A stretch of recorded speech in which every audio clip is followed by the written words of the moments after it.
As we walked along the pier, holding hands, I looked at my wife, Natalie. Even though we were both approaching 50, she was still as beautiful to me as ever. We probably needed to do more things together to reignite the flame of love into a powerful fire, but the embers were still smoldering. I looked around the parking lot to make sure my other great love, my 2013 Mustang Boss 302, was okay. Then I took Natalie's hand again, and we continued our walk along the docks. In addition to people walking, there were a lot of people on the piers. There were games of chance, different types of food to try, and a variety of performers. I saw jugglers, stilt walkers, singers, musicians, clowns, and even a mime. I hate mimes. We didn't have any specific plans or schedule. The main thing was to just spend the day together and rethink what we had lost. I didn't think we had lost anything. Maybe I saw it as a case where, over time, our heated romance simply cooled to a level of warmth that we could maintain longer. It was as if Natalie thought we were still supposed to be constantly kissing each other like when we first met. We had been together for a long time and were no longer young and fresh. It didn't mean that I loved her any less or that I was less attracted to her. In fact, I probably loved her more. Over the years, we have become more important to each other. We became a bigger part of each other's lives. It would be much more difficult for me to leave her now than it would have been shortly after we met. My point of view on all this was different than hers. She seemed to think that we had lost passion in our relationship. I was sure that we were only lost in despair and uncertainty. I took Natalie's hand and pulled her closer to the water when a mime approached us. "Take this, Marcel," I thought, grinning maliciously. Apparently, he was a better mime than I thought, because he was able to convey his irritation at being rejected purely through his facial expressions. "Oh, let's go on a tour of the lake," Natalie laughed. "This looks interesting." I looked at the boat with a mixture of skepticism and outright contempt. The boat didn't seem very seaworthy to me. "Come on, Rob, this will be fun," Natalie coaxed, sounding younger than she had in years. I looked at the boat again. This time I took a closer look at the two-member crew. The captain looked like a former athlete who had relaxed. He still had all the mass he had before, but none of the definition or hardness of his muscles remained. He raised his hat and smiled at us. The long, greasy hair and yellow-toothed smile reminded me more of a biker's mom than it instilled in me any degree of seamanship. The only person I could remember who made me feel less safe was his sailor. The guy was a solo breakdown team. Even when he walked up the ramp to stand next to the captain, who was standing at the railing on the deck, tripped over the seeming nothingness and almost fell overboard. And the boat itself? Was his name Guppy? It looks like it's left over from the war for independence. I didn't have a chance to get on that boat. "Come on, Rob," she said. "I need my big, strong husband to protect me from the dangers of the sea." "Don't worry, sir," said the captain. "This is just a quick tour of the cool places around the Great Lakes. We'll show you some of the coolest hidden islands and the most famous shipwrecks in history." "Will you show me the place where Edmund Fitzgerald sank?" I asked. "Are you crazy?" he asked in response. "I've been sailing these waters since I was 12, and this place still scares me." He looked at me as if there was something wrong with me. I noticed that Natalie was also looking at me as if I had done something wrong. I was just about to take her hand and go home when the sailor intervened. "I like all these mysterious islands on the lakes," he said. "Some of them are not marked on maps, and some of them are cursed. In fact, they say that an Indian chief lives on one of them, and it is impossible to approach it due to the strong winds and wild waves. We could sail past there. But aren't we in danger of sinking?" I asked. "This boat doesn't look very seaworthy." "Come on," said the captain. "This island is only dangerous in November. In the summer, like now, it is absolutely safe. But give it a couple of months, and this place will turn into hell on earth. There are such strong winds that they will blow the paint off your hull. I have heard of sudden waves which appear out of nowhere, are 50 feet high, and move like water trains." "Wow, have you ever seen one of these?" I asked. He looked at me again as if I had escaped from a madhouse. "If I had seen, I would not be standing here talking to you now," he said. Once again, I noticed that my wife seemed to be taking the side of this lazy, tuna-smelling pilot sailor. Rumor has it that this Native American, is some kind of shaman, and he is in love with the spirit of the Great Lakes. I have heard of strange, purple lightning and out-of-this-world screams coming out of there in the fall. Some say that it was these conditions that caused the Fitzgerald to sink. I also heard that a storm followed the ship from that island to its final resting place, so we may not go near the place where the Fitz sank, but perhaps sailing close to the island will be the next best thing. I nodded my head and paid for the tour. I decided that if I was going to spend the next 3 hours with my cheating wife, I might as well do something interesting. I looked at the passengers who were already on board and saw that it could only be described as a truly motley bunch. There was a group of 420-something women who had already begun to predictably whisper and giggle. 2 of them were quite pretty, if on average. The other 2 also fit the expected stereotypes. One was a tall, strong, blonde goddess who had to check her lipstick every 17 seconds. I assumed that the real reason she took out her mirror so often and turned away from everyone was to use the mirror to look around and make sure everyone could see her. The last member of their company, of course, was the fat one. And while she wasn't comically obese, she was significantly curvier than all of her friends, and it clearly bothered her. She wore pants instead of shorts and a long-sleeved blouse to hide her curvy arms. But of course, according to long-established tradition, the blouse was cut so low that it focused attention on what she was most proud of. Somewhere next to the hanging women, there was a guy sitting. That's the only way I could describe it. He was just an ordinary guy. If I weren't already me, I'd think it was me. Like me, he was between 40 and 45. He was of average height and build, neither thin nor fat. His hair, like mine, was brown and had not yet succumbed to either baldness or graying. In short, he was just a guy. There was another woman in the area close to the guy. She was a very light-skinned black woman. She seemed to be alone. She was very attractive and could probably be very beautiful if she took care of makeup or things like that. Her hair, which was long, thick, and silky, was pulled back from her face and tied into a very formal bun. Her clothes were very loose and did not add or take anything away from her figure. I couldn't quite make out the contours of her body, but I could tell from her arms and hands that she was relatively slender. Opposite her, but clearly not with her, were 2 nerdy guys. They were both small with huge glasses and were engrossed in discussing something that sounded like homework. The captain and his assistant began to prepare the boat for departure. Just as they began to untie the ropes holding the boat to the dock, 2 more guys came aboard. Each of them handed the captain a few bills and then stepped on board the boat. They looked around and then settled somewhere near the women. Both were big guys and both relatively young. One of them walked around as if he thought he ruled the world, and the second was his henchman. It almost seemed like the second guy was getting paid to agree with everything the big blonde guy said. I noticed that Natalie was taking a special interest in the last 2 arrivals, much more than in anyone else on board.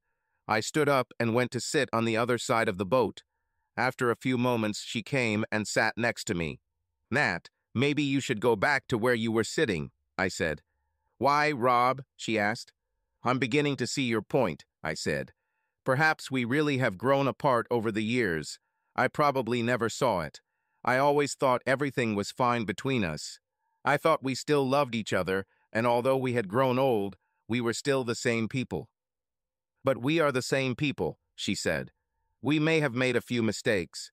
We may have put something on the line in our marriage, and we need to get back to what's important. That's what today was about. We just need to spend more time together and rethink what made us fall in love. We need to leave the past behind and step into the future together. I think we've grown apart a little, but not so much that we're not the same people." I looked at her, and she seemed sincere. She seemed to be begging for it, but I just didn't understand any of it. "Well, if we are different," I began, "maybe we should do what Steve and Eddie did." "Rob, "We don't need this," she said. "Our case is completely different from theirs, and I don't know if you're still in touch with Steve, but Edith is unhappy. Everything she's been through has aged her to a premature age, and she's never happy again. We just need to get to know each other again, understand who we've become over the years," she said. She hugged me and ran her hand over my cheek the way she did when we first started dating. I sighed, realizing that it had been many years since she last did this.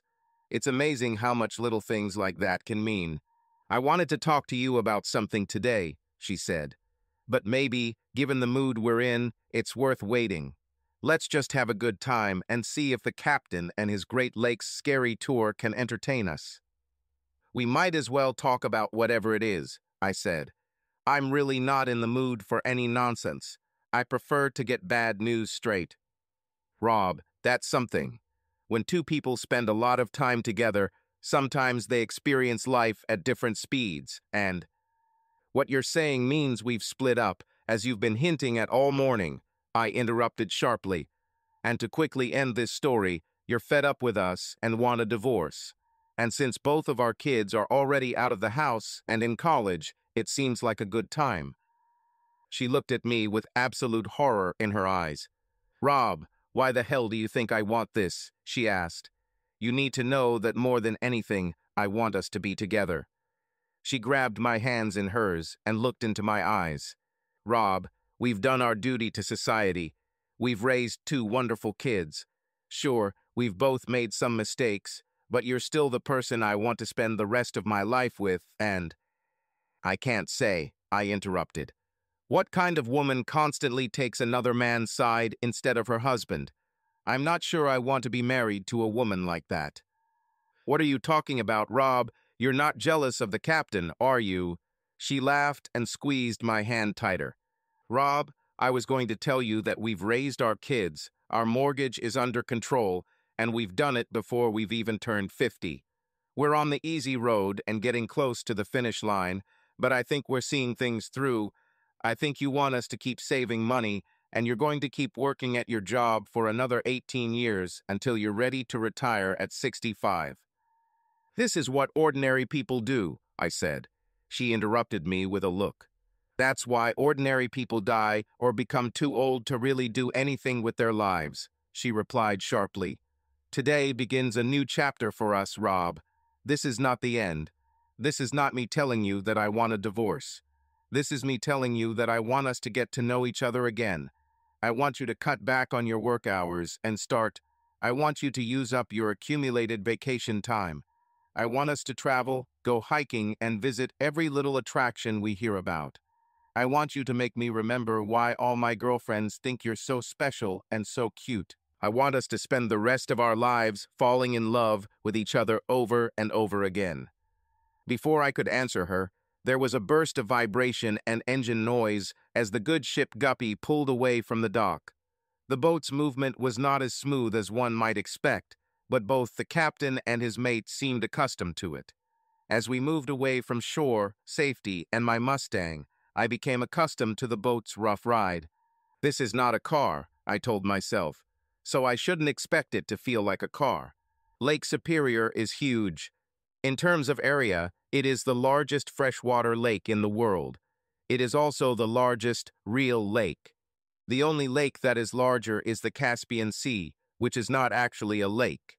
This is the sea, but since it is completely surrounded by land, it hardly meets the definition of a lake. The lake is so big that if we got lost, it would take them days or weeks to find us. The lake covers over 36,000 square miles. "That's a lot of territory to search," said the captain. He went on to talk about how the lake touches 3 different states and another country.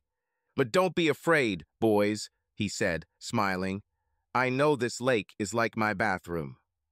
This got a laugh from most of the passengers, including Natalie, but it didn't do much for me.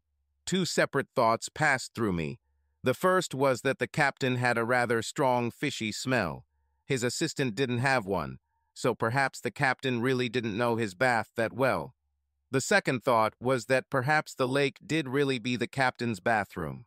That would explain why he smells like a damn fish. The captain's words, at least for the first hour and a little more, captivated me. Several times during our journey, I noticed his assistant, Gil, looking at the sky. As I mentioned, the guppy's passage through the water was never smooth, but after about 80 minutes, I noticed a sharp increase in both the turbulence of the water and the harshness of the guppy's movements. When we first started, the sun was high in the sky and there were few clouds. During the trip, the sun was sometimes hidden behind the clouds, and we were glad for the respite from the scorching rays of the sun. But now the entire sky was covered with dark, ominous clouds. I realized that Gil had noticed these clouds far away, and these were the ones he was observing. "I'm sorry to cut our tour short," said the captain, "but we are very close to a certain mysterious island that I warned some of you about. The waters surrounding this island are known to be unpredictable, and although we can't see this island yet, Superior seems to be freaking out. I guess I shouldn't talk about this island out loud." At first, I thought he was just upping the drama to cover up his ineptitude. What sailor doesn't keep an eye on the weather? Even Gil, whom I was sure was not all at home, noticed the clouds. But even as the captain spoke, lightning struck very close to the boat. Huge drops of rain began to fall into the water suddenly, and all passengers left the deck for the cramped quarters of the cabin below deck. The weather began to deteriorate, and the small boat was rocking. I must admit that the captain and Gil did their job bravely, and it was they who, more than anything else, prevented the boat from sinking. Wait, maybe I should rephrase that. It would have been better, or at least clearer, if I had said, the weather began to deteriorate. The little ship rocked. But for the courage of the intrepid crew, Guppy might have been lost. Looking at the frightened and annoyed faces of the passengers around me, I could tell that we all regretted boarding the Guppy. I heard several people say the same thing as me. They expressed the same concerns. The boat didn't look like it was in good condition, and the captain smelled like fish. Gil seemed like an idiot at best. And now our lives were in their hands. "I'll sue," one of the women said. "Who will you sue?" asked the guy I described as ordinary. "The captain probably owns the boat, and from the looks of it, the boat is all he has. If the boat goes down, what do you get? Perhaps you get ownership of a sunken, useless boat. Yeah, then they'll charge you all sorts of fines for cleaning up to prevent damage to the lake's ecosystem and all that," said one of the botanists. The other nerd said nothing. He just turned pale and ran to the small kitchen sink. He immediately vomited the contents of his stomach and did it very loudly. He may have been the only one who vomited, but he wasn't the only one who didn't enjoy the trip. As the boat rose and fell, hitting the waves, we all screamed and prayed for the ride to end. "Are we anywhere near that island you were talking about?" I asked, scared to death. "No," said the captain. "That island is at least half an hour from here." For the next few minutes, time and my feelings seemed completely confused. I looked at my watch, and although it seemed like hours had passed, it was actually only about 5 minutes. The normal up and down motion the boat made as it floated through the water disappeared. The boat was now moving in all directions and orientations, seemingly at random. The bow of the boat often pointed straight up, and sometimes pointed straight down and at an angle. We were thrown against the cabin and against the walls with some apparent external evil will. Natalie held on to me for dear life, and I did everything I could to reassure her that we would be okay. We didn't talk so much as we randomly spewed out groups of words. We were bouncing off the wall, and I was like, "Wow, that was big." Then we slid to the floor, and I shouted, "They're keeping us moving forward." I tried to keep a brave face. I did it more for her benefit than for mine. I noticed that many men allowed themselves to be liberated. The big muscle screamed like a little girl. I couldn't blame him for that. He was young and realized that he and all of us could die. It felt great to let it all out. The nerds screamed too. The women screamed almost as loudly as the muscles. Then I noticed two things. The first was that a guy who looked like me was doing exactly the same thing as me. He looked for the best and strongest places on the boat to hold on to, and positioned himself so that every time the boat moved, he improved the security of his position. A single woman did the same. This struck me the most. After that, I was too shocked to notice anything when the boat crashed into something that seemed extremely hard, and the loud sound of the explosion drowned out everything else. I looked at the wall opposite me and saw a huge hole in the side through which water was pouring in. "We need to get out of here," I shouted. "Everyone on deck. With a hole like that in the side, this boat will sink." As soon as I said that, a muscular guy pushed past the women, pulled open the door, and ran out onto the deck. I helped one of the ordinary women get back on her feet, and the fat one too. Then he picked up Natalie and led her out onto the deck. The captain didn't insist that we wear life jackets, so I started looking for where they were kept. "What do we do now?" asked the muscular guy. He looked scared. "I'm trying to find life jackets in case we end up in the water," I said. "Yes, me too," he said. He started opening cabinets. The captain and Gil were busy looking for something to plug a hole in the ship's hull, and were also trying to contact someone on the ship's radio to report our location and request assistance. I took out my mobile phone and noticed that there was no signal. The rain had subsided, but strong winds were still tossing the boat back and forth like a plug in a bathtub. Given that the boat was leaning a lot, I think we were all a little scared. One of the women found life jackets. "I found them," she shouted. The muscular guy quickly walked up to her, pushed her aside, then grabbed her life jacket. He quickly put it on and began handing it out to the others. About this time, the boat hit something very hard. The impact was so great that we were all knocked down. I saw the captain literally rise into the air and fall badly on his upper back and shoulders. There was a sickening crack as he landed and then remained motionless. We all grabbed onto something to hold on. Natalie grabbed me and sat next to me, sobbing for several long, scary moments. At this time, we noticed that the boat had stopped moving. I crawled to the captain and called Gil. I felt the captain's neck until I was sure there was no pulse. I looked at Gil and shook my head. "The captain is dead, isn't he?" whined the muscular guy. I nodded. "Oh, this is just wonderful," he whined. "How the hell are we going to get home now?" I looked around and noticed that the boat had actually run aground. I climbed aboard and noticed that we were on a fairly large piece of land that we had somehow stumbled upon during a storm. The others also got out of the boat and followed me. We found ourselves on a fairly large beach. "Gil, is there any chance we can fix the hole in the side of the boat?" I asked. He just looked at me. "Why the hell are you asking him?" asked the muscular guy. "Well, because he's the captain now, so he's in charge. We need to make a plan and figure out how the hell we're going to get off this island or signal the authorities so they know we're here," I said. "We don't need to do any of that, Grandpa," he said. "Everything is automated now. As soon as the company notices that they have lost contact with one of their boats, they will find us. All we have to do is sit back and wait. And frankly, I wouldn't trust the words of this idiot. He and his friend almost killed us. What a captain he is." I ignored him and started walking around the beach. As I moved away from the group, I noticed that I was being followed.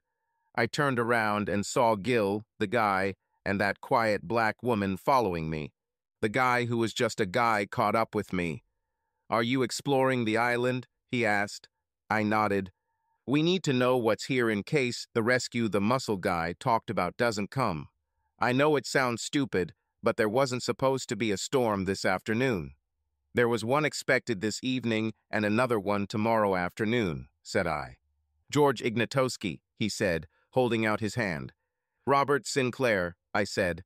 "George, I think we can cover more ground if we split into two groups. Gil and I go east, and you go west with this lady. Is your watch still working?" "Yes," he said. "Let's meet on the beach in an hour. We probably have no more than 3 to 4 hours before sunset. The storm could start by then if it doesn't start sooner. We're looking for a cave or any natural formation that will make it easier to build a shelter in a short time." He nodded, and we parted ways. As Gil and I walked around the island, he seemed to come out of his state of shock. "How do you know it's east?" he asked. The sun sets in the west, I said. He nodded. You learned that from some survival course, right? He asked. No, I watched a lot of westerns when I was a kid, I smiled. We saw some natural rock formations that might be suitable, but we needed some materials to make them habitable. We noticed many thin but strong trees and several large trees where we could cut down or break long, thin branches.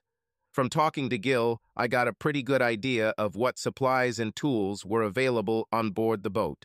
So after an hour, I had a pretty good idea of what we needed to do to ride out the storm relatively comfortably.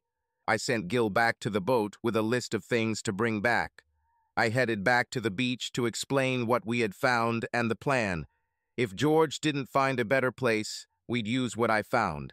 Time was short, so we had to act quickly. I was only gone for about an hour, and perhaps it was pure luck that I chose the path I did. This area was a little more hooded than the rest of the area. I later learned that they had decided to pursue a safety in numbers strategy, so every time someone needed to go to the toilet, they went in pairs. All the women walked in pairs. Unfortunately, or perhaps intentionally, when Natalie needed to go, no women were available, so she went with him.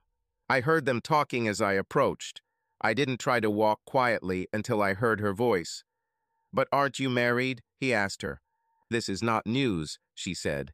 "I've been expanding my horizons for a couple of years now.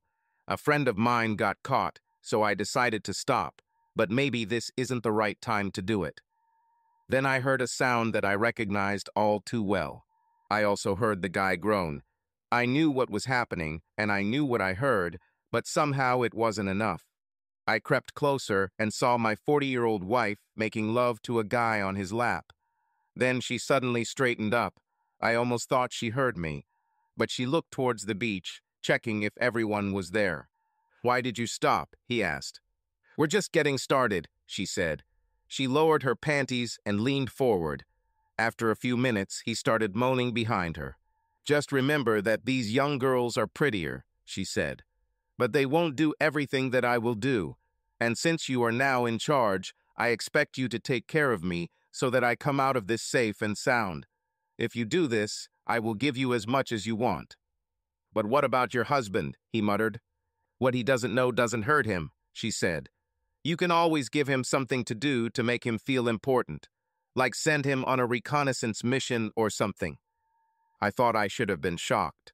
But as soon as she started talking about how she had been cheating on me for years, everything fell into place. I understood the reason why she suddenly decided that we needed to rediscover each other, and everything became clear. She cheated on me with Eddie, and when Eddie got caught, Natalie didn't get caught.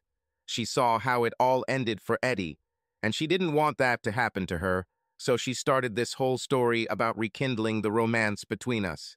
What hurts most is how coldly she did it. She didn't think about me for a second. Being a practical person, I put it aside. Heartbreak or not, the storm was still coming. I walked away from the forest and approached the beach on the other side. As I approached the beach, I saw George and the woman he left approaching from the other direction. We met in the center and George shook his head. "We found a small cave," he said, "but it's too small for all of us." The woman tugged at his sleeve. "Oh yeah, we also found some trees with berries. Some of them were ripe. I saw a lot of squirrels." "Okay, Gil and I found a natural rock shelter that would be good for tonight. We can use some of the tarps Gil said he had on board and some rope. We'll need to make some kind of structure to secure the tarp and use it as walls to keep the wind out. But we'll need to start doing that pretty soon, so "We won't do any of this," said a voice behind me. "While you were off on your little hunting expedition, we held an election. This is still the United States, after all, and I'm in charge now." I noticed the two nerds and the muscle guy's friend were nodding their heads in agreement. The other 4 women did the same. "So we didn't vote?" asked George. "It wouldn't matter," the muscular guy said. "There were only 4 of you. There were 9 people here. Anyway, I decided that if a rescue mission didn't come tonight, which I'm sure it would, we'd just sleep on the boat. Why waste time, energy, or effort on building something when we have a boat?" George and I shrugged and headed towards the spot I had found earlier. "Hey," the muscular guy shouted. "Where are you going?" "There's a storm coming," I said. "We don't have time to waste on you." "But I'm driving," he said. "We didn't vote for you, so you're not leading us," George said. "What about your wife?" the guy shouted. "Do you want to try to convince her to come with you or try to fight for her?" "You already said," I replied. "She's with you." I looked straight into Natalie's eyes, and she shuddered. "I only fight for what I think is worth it." "But Rob," Natalie tried to argue. George, the quiet woman, and I headed away from the beach. As we were leaving, a buxom woman joined us. "Dana, where are you going?" asked one of the other women. "Listen, Peggy, I already know how this movie ends," Dana said. "4 guys, 5 women, and I'm the fat one. I'd rather take my chances on the other side. And to be honest, they seem more thoughtful. They have a plan and a reason for it, I hope." Once we arrived at the place I found earlier, we all introduced ourselves. The buxom girl was Dana. Quiet Ella. Ella was a miracle. She didn't talk much because she didn't like explaining her accent. She called herself a crossbreed, as she put it. Her father was half black and half Hispanic. Her mother was Irish and lived in England. Ella grew up in London and had an accent. She was a librarian and very proud of it. George, like me, was an engineer. The difference was that he was a mechanical engineer and I was a manufacturing engineer. I told him about my idea to strengthen the place. The site I chose was at the bottom of a relatively steep hill. There was a vertical notch on one side of the hill. It was like the letter V turned on its side. The idea was to build a fairly large lean-to shelter that would take advantage of the vertical wall at the back and blend into the slope of the hill. As a bonus, there were some large rocks and fallen trees nearby that we could place in front of it once we were settled in to further protect the front from the wind. Since the tarp was waterproof, I wasn't as concerned about the rain as I was about the wind. Gil arrived soon after, and we brought him up to date. The tarps were larger than I expected and thicker. We brought him up to speed, and I sent him back for another batch of things. George decided to start construction.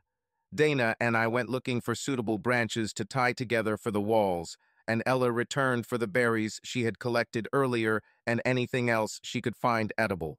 When Ella returned with more than enough berries for the 5 of us, I called her over, and she smiled as she approached me. I handed her the fishing rod. "What should I use for bait?" she asked in her carefully enunciated voice. "What did you say?" I asked. She smiled and repeated her question. I pretended not to hear her again. Dana came over and told me that George had collected enough posts for 2 layers of walls. "Is it because of the color of your skin?" Ella asked. "What do you mean?" I asked. "I asked you the same question 2 or 3 times, and you didn't hear me," she said, looking really disappointed. "Ella, this is stupid," I said, "and I'm sorry." "You think I'm stupid?" she exclaimed. "I want you to know, my dear sir." It was at that moment that I couldn't help but laugh. "Ella, I never said you were stupid," I laughed. "I meant that I was the one being stupid." She calmed down and looked at me.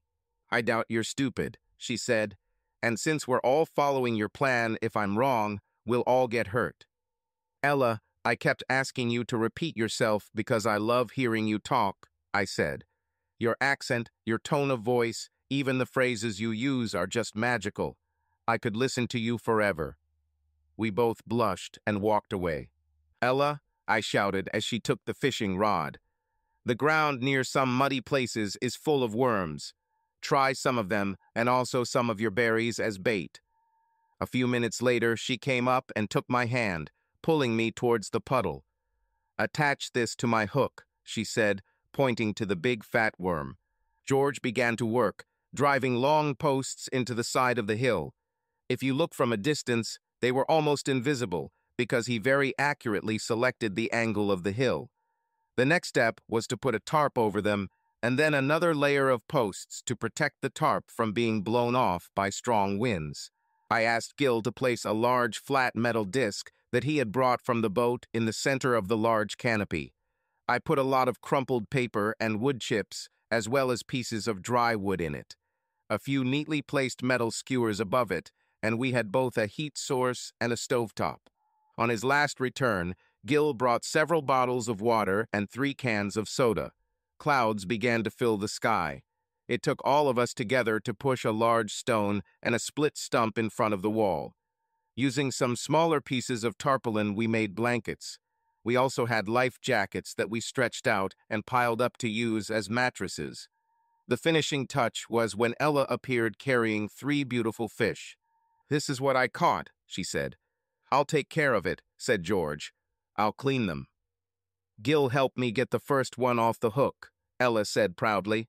I noticed that the other 2 fish were still attached to the lines on the rods. Ella approached me after George took both fish and fishing rods from her. "I'll just eat the berries," she said. "I'm just not a sushi fan." "Well, not a sushi fan," I said. "What do you think about it?" I pointed to my makeshift stove. "I don't know what it is," she asked. "This is where we will cook the fish you caught." I smiled at her. "Smart boy," she smiled back. "Maybe I'll eat some after all." "Ella, we really don't know how long we'll be here. We won't be able to stay strong eating only berries and greens. So whenever any type of protein is available, I want you to eat it. Be it fish or squirrel or whatever we find, even if it tastes like fried shit, you eat it, okay?" She nodded. "Rob," she called. I turned around and looked at her. "I was just wondering," she said in her musical voice. "Like fried shit tastes like." We both burst out laughing, and soon everyone came over to find out what was so funny. Before we could explain to them, we felt the first drops of rain. We walked into our hastily built structure. We left the damper behind the rocks open, but moved the log as close as possible. After several attempts, I started the fire with my lighter. The small fire and the open damper provided us with light. I took a spit and put Ella's fish on it, which Jorg had cleaned, over the open fire. I turned them very slowly every few moments. The smell of frying fish was tempting. While we waited for the fish to cook, we took turns telling the others more about ourselves. Dana was full of questions. "I feel good," she said. "Considering the circumstances, I feel very good. But why didn't we want to wait out the storm on the boat with the others?" "Because the boat is standing very precariously on the same rock outcropping that smashed its hull," I said. "It's unstable. Once the winds start and the tide comes in, either of them could blow the boat off this rock," I said. "You mean they can sail away without us?" she asked. "I mean, they could go straight to the bottom of the lake," I said. "The lake is deeper than 1,000 feet in some places," Gil said. "But what about your wife?" Ella asked. "I'm pretty sure she can swim," I said. Nothing but silence and the crackling of small flames filled the tent as everyone turned away from me in shame. "Listen, guys," I said. "Natalie and I were supposed to spend the day today getting to know each other again. I didn't think we needed that. It was her idea. A few hours ago, I caught her doing something she shouldn't have done if she wanted to stay married to me. I also overheard her telling the person she did it with about how she cheated on me for a couple of years. So as far as I care whether we leave this island or stay here for years, our marriage is over. It wasn't love that suddenly made her want us to get closer. It was the fear of finally getting caught mixed with guilt. In a way, I'm glad I found out. Now I can get rid of her and find someone else to spend the rest of my life with before I'm too old to start over. So forgive me, bad trash, let's eat." We ate fish and berries, drank water or soda, and talked about other things, including what we would do the next day, until we all fell asleep to the sound of the wind outside and the rain pattering on the awning. But we built it well, so we stayed warm and dry. The next morning, we all got up to do the work we had decided on the night before. Dana had to clean up and organize the shed. Ella was fishing. Jorg was looking for any small game he could find and berries. Gil and I were going to try to make some kind of signal that would be visible to passing ships. Dana also wanted to visit her friends. Gil, Jorg, and I put our heads together and came up with 2 practical ideas for signaling devices. One of them was to build a fire that could be lit instantly to provide fire and smoke. The fire would be visible from a distance at night, but the smoke would be much more visible during daylight. We also decided to try to get the large mirror out of the head in the boat. This would be a great way to signal during the day and would not require a flame or power source. We decided to start with the mirror.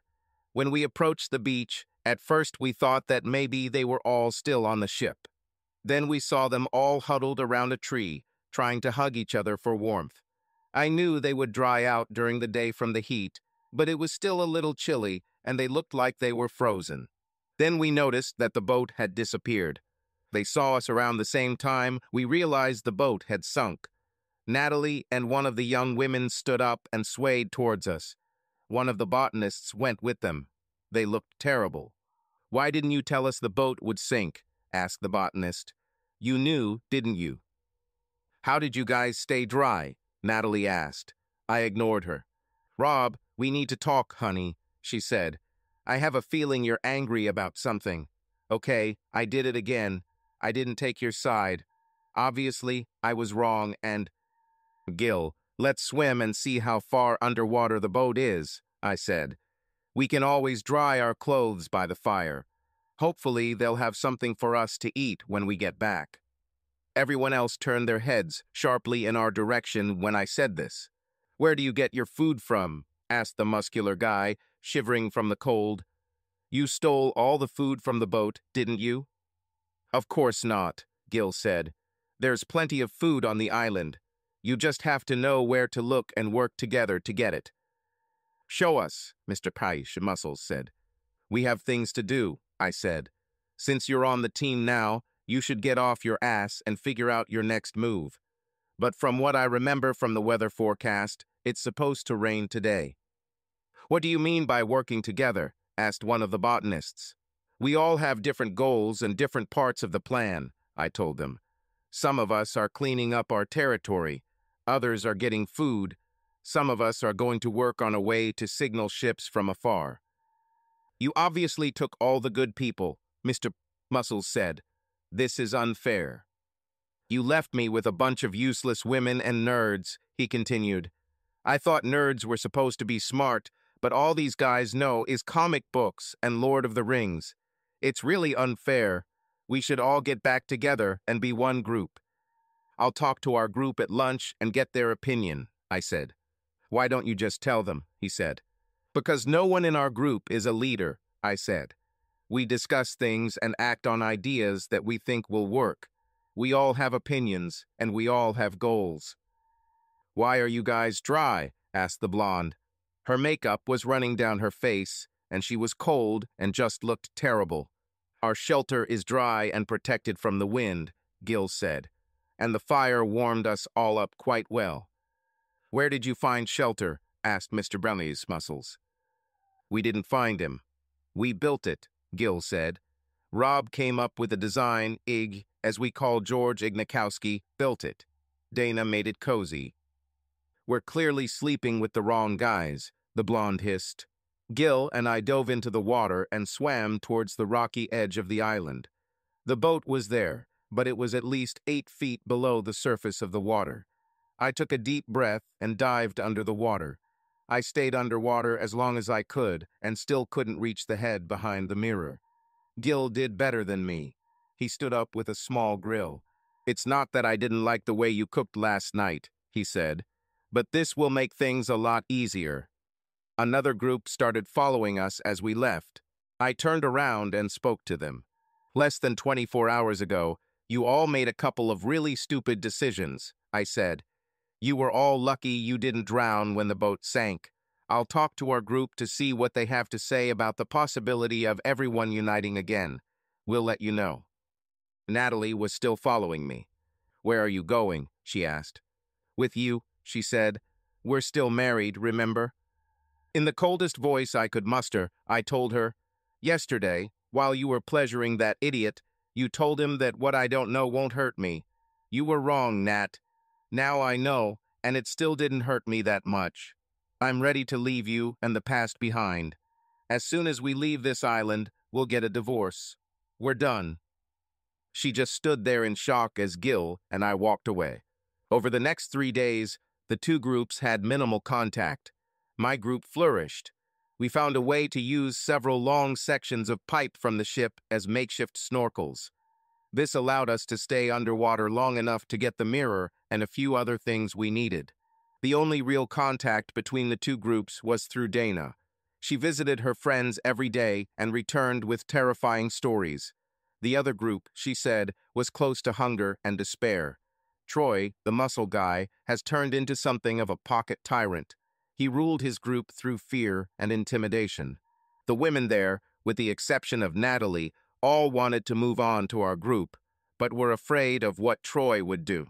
Dana looked at me when she told us about this, that Natalie became depressed. "I'm not saying it's your fault," she said, "but she seems to think you just wrote her off." "I did," I said. "What else was I supposed to do?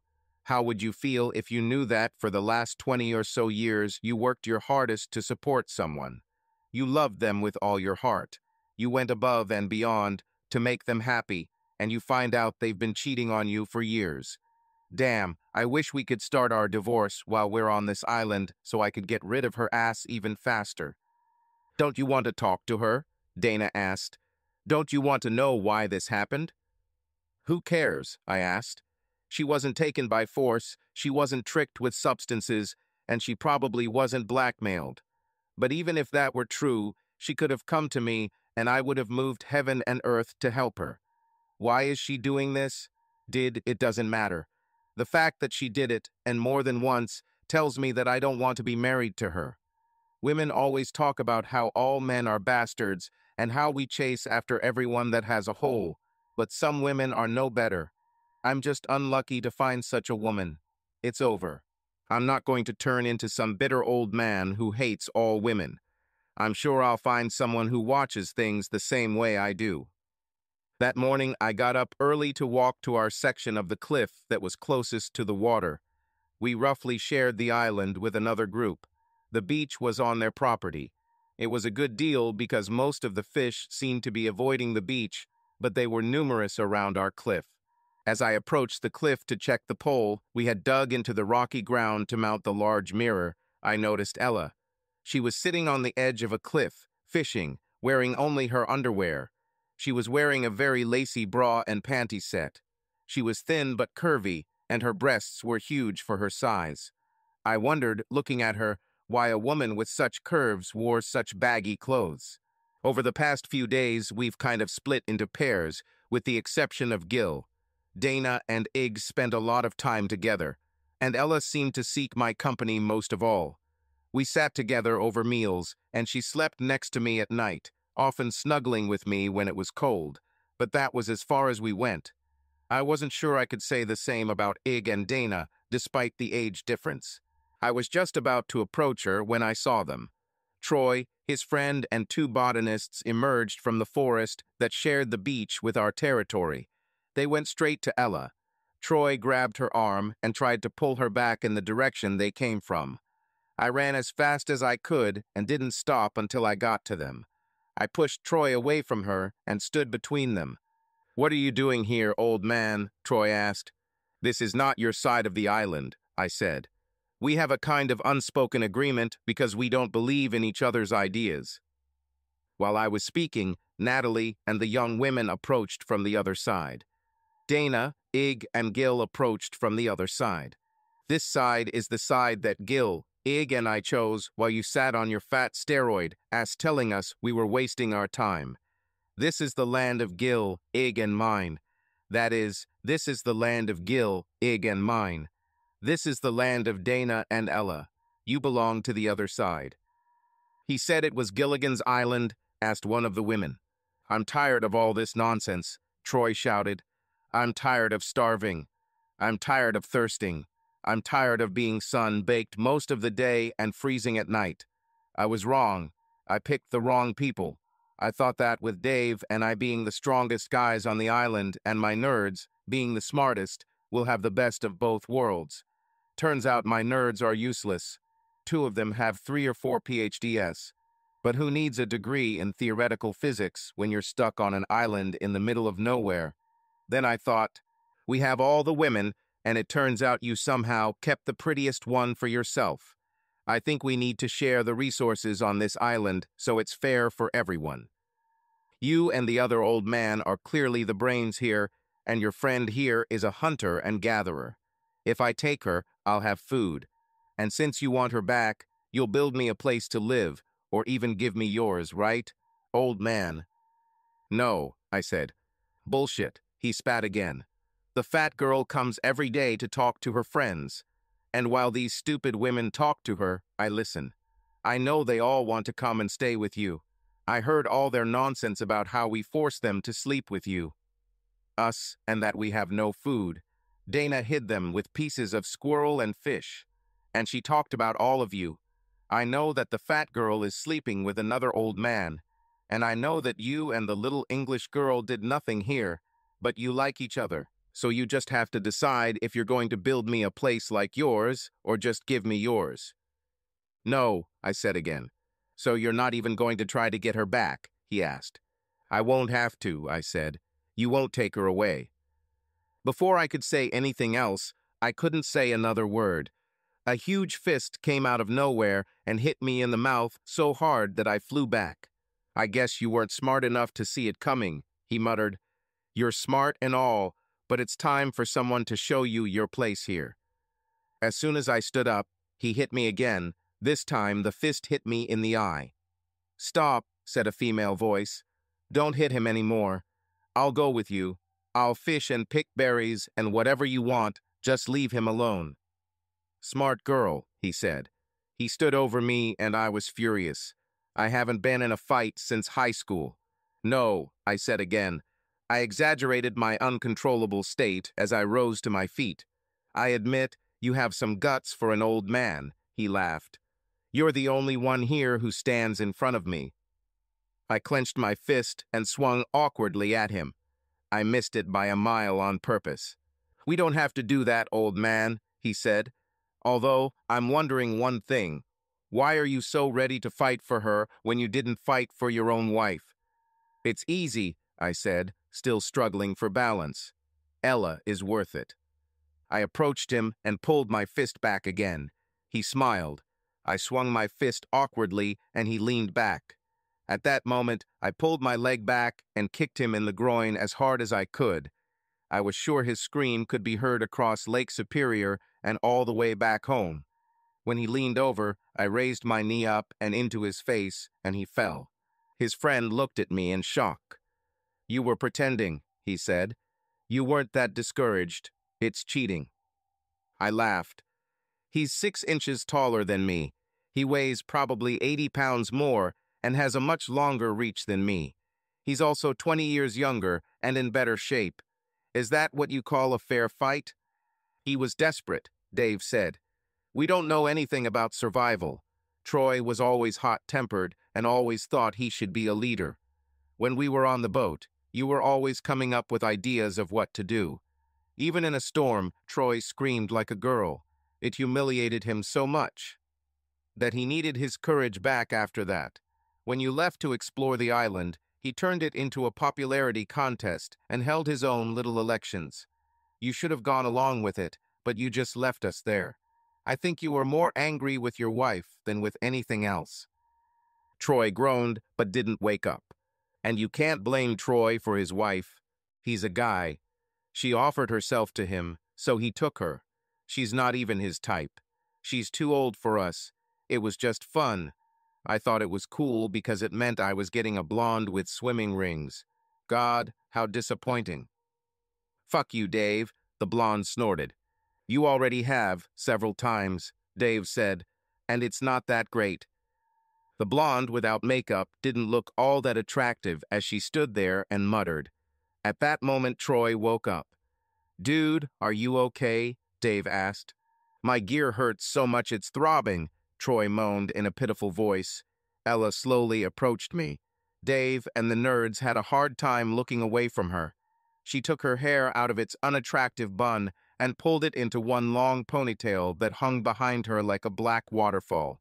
Her breasts barely fit into her bra, and her juicy flesh trembled with every movement she made. Troy tried to get up and suddenly screamed so loudly that he almost lost consciousness again. "What's wrong now?" Dave asked. "That's my hand," Troy groaned. I saw that my arm was dislocated. I grabbed his shoulders, trying not to move my hand. He backed away from me even when I touched him. "Listen, asshole," I snapped. "Your shoulder is dislocated. The longer it stays like that, the more painful and worse it will be." "What are you going to do?" he asked. "If you lie down and shut up, I'll try to push it back into the joint, or at least try," I said. I grabbed his hand and placed both legs on his side. I pulled sharply and strongly. He screamed again and then sighed in relief. "Oh, damn, this feels so good," he said. "You need to make yourself an armband," I said. "She will be very sore for the next week, and after the pain subsides, she will be weaker than the other for a while. You should go back to your side of the island and rest." Dave helped him up, and they all left. But there was a lot of grumbling along the way. I suspected that they would soon have a new leader. Ella looked at my face and then ran away. "Just let her go," Dana said from behind. "What did I do wrong?" I asked. "Absolutely nothing," Dana said. "She's even more obsessed with you now. You got beaten up trying to protect her. Do you know what that does to a woman?" "When did she start getting really into me?" I asked. Since the first night when you told her how much you liked hearing her talk," she said. "Rob, do you know what women hear all the time? We hear, 'Look at that ass,' or 'God, I wish I could fondle those breasts.' I mean, you didn't hear what Dave said about Becky. You know, how hurt is she right now? Believe me, as far as Ella is concerned, you can do no wrong." I continued working on the mirror. I set it up and tried to aim the beam over the edge of the cliff and over the water. I was starting to remember that we had skipped breakfast when I heard a few hesitant steps behind me. I turned around and saw Ella. She had 2 wide square boards that Dana made for us to use as plates. There was something green and some kind of meat on them. It was cut into pieces. We had 3 or 4 pieces of each and mugs of berry juice for each of us. She looked at me and then quickly looked away. "What did I do now?" I asked. "Rob, your eye," she said, "and your lip." "They will heal," I said. "But they shouldn't," she said. "I could catch him a fish for a couple of days and find some berries for him. Maybe he could learn to fish for himself and maybe I didn't want to be without you for a couple of days," I said. Her eyes widened, and she tried to hide her smile. "The greens are different," she said. "I saw it growing underwater near where I fish. I asked Gil to go into the water and cut it off. It's like kale, but the taste is a little different." I realized she wanted to change the subject. "So what kind of meat is this?" I asked. "Try it," she smiled. I took a bite from one of the pieces. It was different from the squirrel. It was less fatty and tasted like chicken, but I knew there were no chickens on the island. "Is that a seagull?" I asked, chewing and trying to identify it by taste. She shook her head.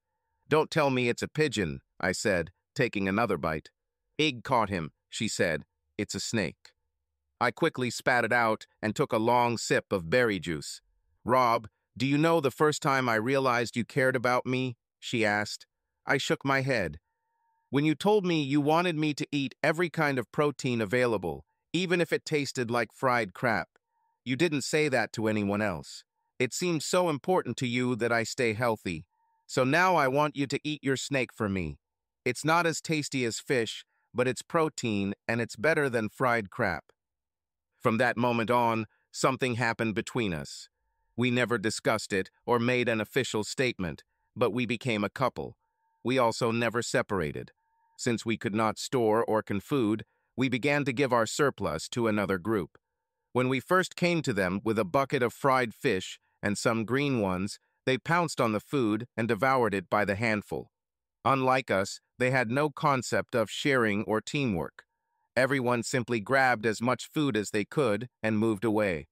One morning, a few days later, Ella and I were sitting on a cliff. She was fishing, and I was looking at her in my underwear. Ella rinsed her clothes every day in clean, cool water and left them to dry in the morning sun.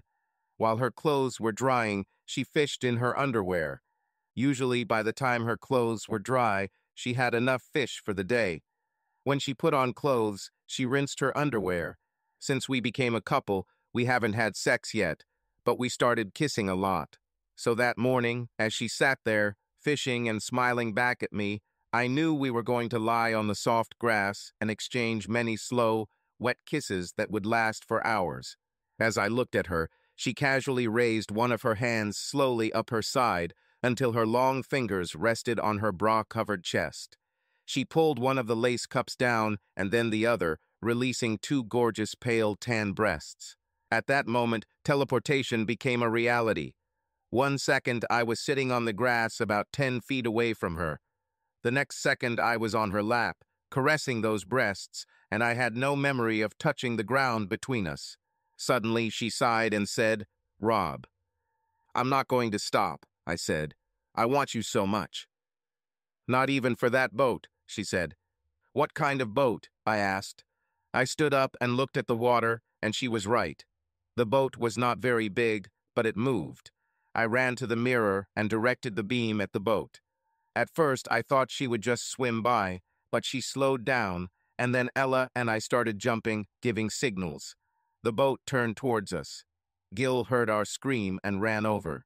As the boat approached the cliffs, we saw that it was a very small motorboat. It was probably no more than 10 feet long, and there were already 3 people on it. Ig and Dana ran up when they heard Ella and me screaming. In her excitement, Ella forgot to cover herself, and Ig's eyes almost popped out of their sockets. We decided that we could only send one person back. It was immediately decided that it would be Gil. They wanted to send me, but I refused. Gil could have told the authorities about the boat, its registration number, insurance, and all that nonsense. They also turned over our location to the Coast Guard, but cell phones in the area simply weren't working. "Why didn't you go?" Ella asked as we watched Gil sail away on the boat. "And leave you?" I asked. "That will never happen." "Good answer," she said.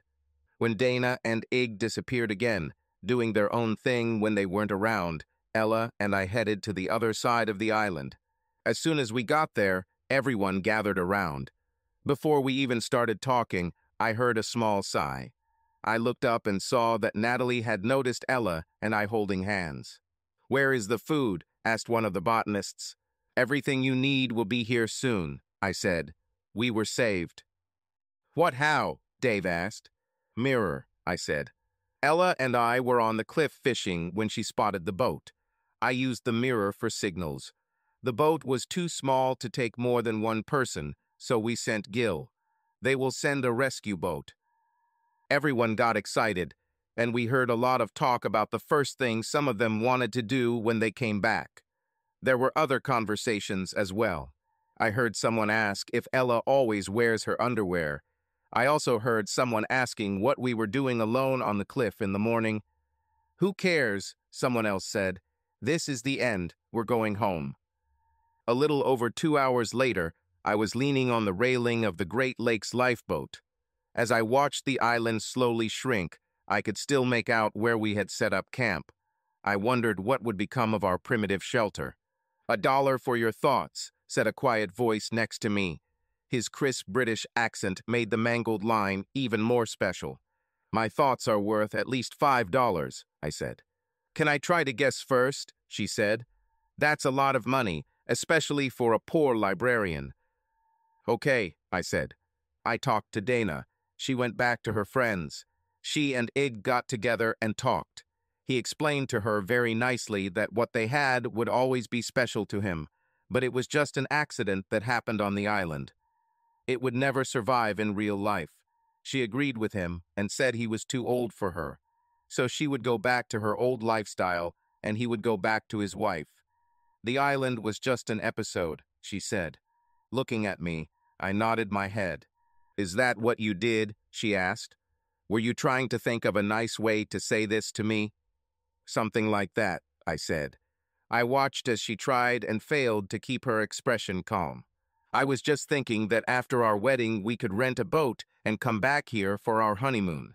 Just can't decide whether to invite some of our friends here. And of course, if we have kids, we should bring them here one day. And of course, the kids I already have will want to see this, depending on which side they're on after the divorce. Next thing I knew, she came at me so hard I almost fell over the railing. Somewhere in this tangle of arms and legs, our lips touched for a moment before I heard someone clear their throat. I turned around and saw Natalie standing behind me. "Ella, is there any chance I could talk to Rob for a little while?" she asked. Ella simply nodded. "I'll go and try to console poor Dana," she said. "Is she on the list?" "Definitely," I said, and an idea began to form in my head. "Rob, what's going on?" she asked. "You haven't said more than 10 words to me since you let me know you knew what I did. We need to talk about this.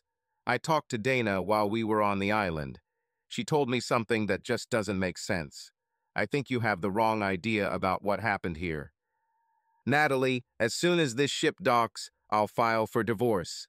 If what you have to say will save me time, let's do it. It just means we won't have to waste time on this later," I said. "Okay, Rob, I don't know how you found out, but yes, I cheated on you before we got to the island. But I gave it up on my own and decided to dedicate the rest of my life to making you happy. That's why we are in the first place. Got on that damn boat. I wanted us to fall in love again.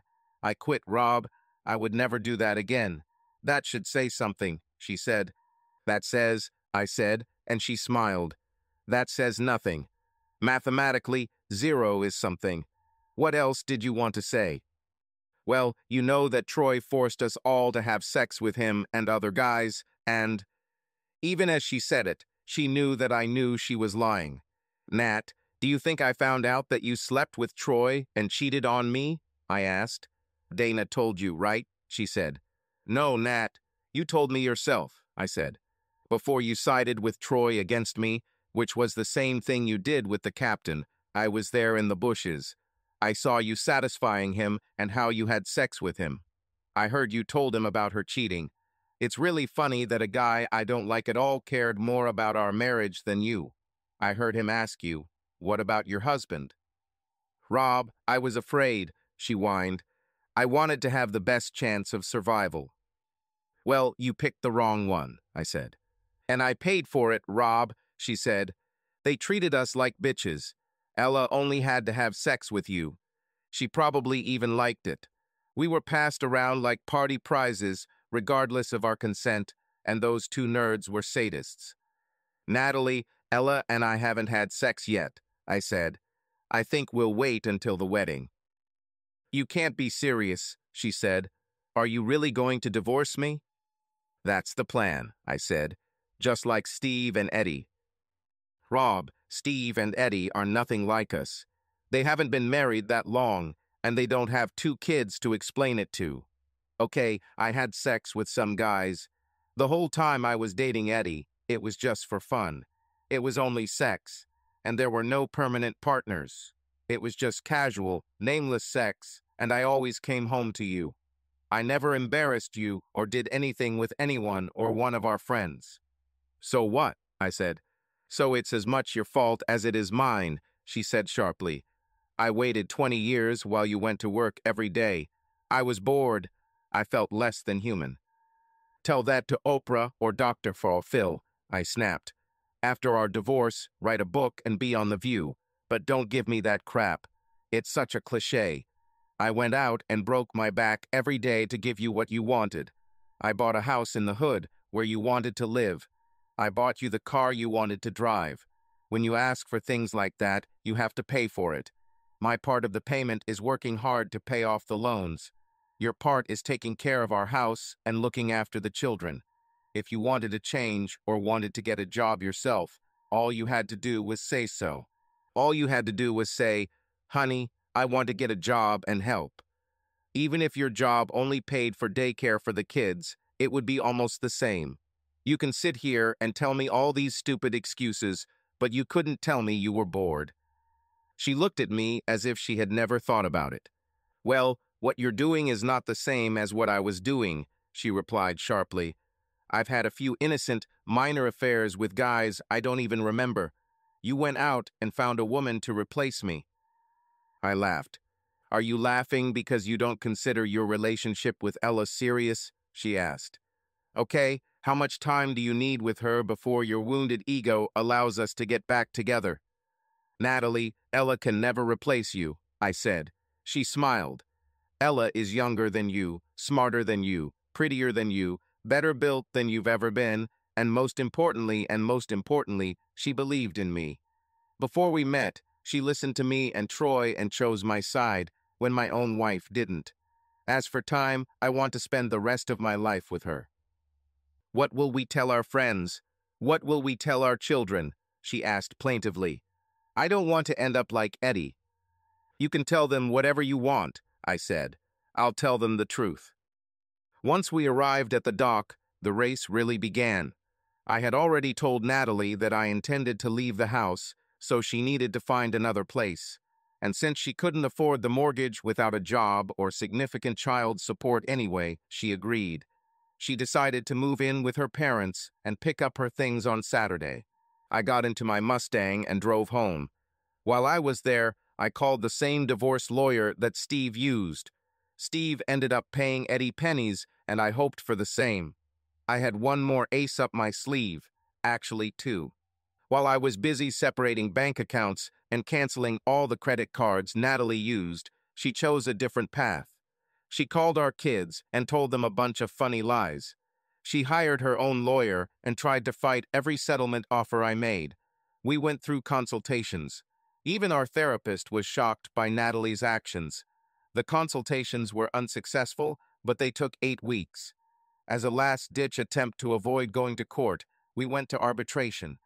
I finally understood what Natalie was trying to achieve. Eddie sued Steve and tried to squeeze all the money out of him in the divorce. She figured that if she couldn't save the marriage, she would get as much money as possible. She would then use that money to continue sleeping with anyone she wanted.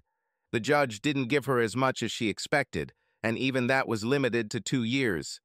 After several months of unbridled fun, Eddie discovered that being complete accessible girl actually not as fun as she thought it would be. She also felt lonely and lacked money. Natalie saw this and tried to do something different. She did everything possible to delay the divorce as long as possible. She figured that if she could hold out long enough, I would bring her back.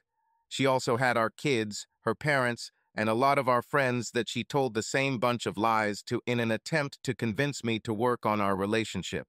I begged her to accept one of my settlement offers so we could complete this. The referee was disappointed with Natalie's behavior.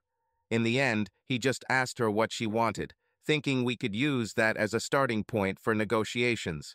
Natalie continued to make the most ridiculous demands and said that if she didn't get them, she wanted to stay married. One of her demands was $2 million a year for 10 years. Since I make less than $100,000 a year, this was absurd. The arbitrator wrote a note to the judge about Natalie's behavior and sent us to court. Natalie didn't understand, but going to court was the worst possible option for her and the best possible option for me. Our children, who were adults, came to court. Neither of them have spoken to me since Natalie filled them with her bullshit. There, in court, in front of our parents and our children, Natalie made her final push. The first witness my lawyer called was Natalie's ex-girlfriend, Eddie. By the time Eddie finished telling me what Natalie had been doing behind my back, my son was angry and my daughter was crying. Neither of them believed Natalie's story anymore. When my second witness was called, Natalie sank even deeper into her chair. She had her lawyer try to stop Troy from testifying, but the judge wanted to hear what he had to say. By the time Troy finished laying out everything Natalie had done on the island, even I was amazed. The judge used his full discretion in determining the terms of the divorce. State law required all assets to be divided equally, but he was allowed some discretion in how this was done. I had already given Natalie half of our joint bills and allowed her to take any and all things in the house that she wanted. He allowed her to keep her car, allowed me to buy out her share of the mortgage, and gave her a token alimony of $1 a week for 2 years. Natalie had already spent money from our joint accounts that were given to her, which put her in a difficult position. Because we took out a second mortgage to pay for both children's education, We didn't have much equity in the house. Natalie had to pay her own legal fees, and although her lawyer delayed the divorce at Natalie's request, he still charged her for his time. As a result, Natalie ended up in debt. Our house cost $110,000. We owed $30,000 on the first mortgage and another $40,000 on the second. This meant that our joint equity in the house was $40,000. I gave Natalie $20,000. She owed her lawyer $22,000. To help her, I offered to pay all alimony in one sum. I gave her 5 fresh $20 bills and 16 quarters and walked away from her. Almost exactly 6 months after I left court, I was back on the dock. As Ella and I looked at the huge ship moored there, she squeezed my hand. "Daddy, Ella," someone shouted from behind. My daughter, Susan, ran up and hugged us both. She introduced us to a small, modest man who turned out to be her boyfriend and boarded the ship. Her grandparents on both sides were already on board. I was still in shock over the fact that I remained relatively close to Natalie's parents. After all, they were my children's grandparents. Ig and his wife smiled at me from the top deck. I shook my head and Ella nudged me. "Be kind," she said. Dana arrived with a guy who looked like Gil. Subsequently, you will have to explain how they ended up together. Troy and Dave arrived, each accompanied by pretty co-eds. Events on the island changed a lot in their lives. The botanists arrived alone. My son was already on the island. He rented a helicopter and flew there as part of our backup plan. The only people who were with us on the island and were not present were Dana's 3 friends. They all felt they had been treated badly there and didn't want to remember it. And of course, Natalie wasn't there. It's not that she didn't want to. But after our divorce, things weren't going very well for Natalie. Most of the men she dated weren't very nice, and she ended up with a few bruises and scrapes. It's also a fact that the money from her job as a receptionist didn't pay very well, so she couldn't afford a nice dress. The biggest reason, however, was that she was in prison. She felt betrayed by Eddie's testimony in court. On the other hand, Eddie felt abandoned by Natalie during her own divorce, so although they were birds of a feather, they rarely got together. However, a few nights ago, they ended up at the same bar and got into a fight over the same man. The judge sentenced them each to a week in prison for damaging property, disturbing the peace, mutual assault charges, and public drunkenness. As the large ship pulled away from the dock, a second, smaller ship followed us at a distance. I wanted to see our little island again.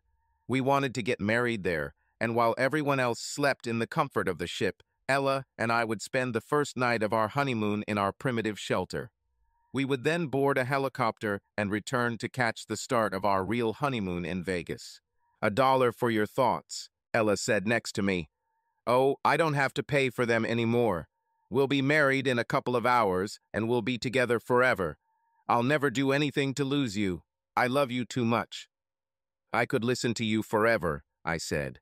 But what I was actually remembering was just before I fought with Troy over you on the island. "Do you remember what I called this place?" "Yeah, you called it Gilligan's Island," she said, laughing. "No, what did I say? This is the land of Gil, Ig, and me.